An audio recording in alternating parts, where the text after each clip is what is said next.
Hi hello అందరికీ welcome to your channel. Navami రోజున రాముడికి చేసుకునే ఎంతో ఇష్టమైన నైవేద్యాలు పానకం వడపప్పును ఇప్పుడు ఎలా ప్రిపేర్ చేసుకోవాలో చూపిస్తాను. 1 కప్ పెసరపప్పు వేసుకొని వాటర్ పోసి ఒక 2 టైమ్స్ కడిగేసుకొని ఒక గంట నానబెట్టుకుంటే పప్పు అనేది త్వరగా నానిపోతుంది. పప్పు నానేలోపు పానకాన్ని ప్రిపేర్ చేసుకుందాం. ఒక గ్లాస్ వాటర్ పోసి తురిమిన బెల్లాన్ని ఒక 3 స్పూన్స్ వేసి బెల్లం కరిగేంత వరకు, బెల్లం కరిగాక ఇది ఆర్గానిక్ బెల్లం వేసానండి నేను, ఏమీ ఇసుక ఏమీ లేదు.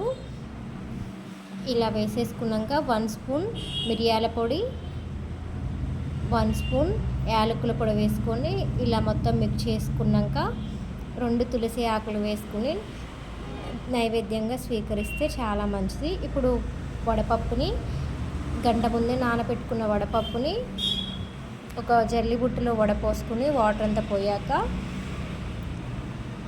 దేవుడికి ప్రసాదంగా స్వీకరించవచ్చు. కొద్దిగా బెల్లం ముక్క పెట్టేసి అనేది వడపప్పు అనేది రెడీ అయిపోయింది. రాముడికి ఇష్టమైన పానకం వడపప్పు చాలా ఈజీ వేలో చేసుకోవచ్చు, సింపుల్గా. రాముడు కళ్యాణం రోజున అందరూ చేస్తూ ఉంటారు వడపప్పు పానకం అనేది. మా ఛానల్ చూసిన వారు లైక్ చేయండి, షేర్ చేయండి, సబ్స్క్రైబ్ చేయండి.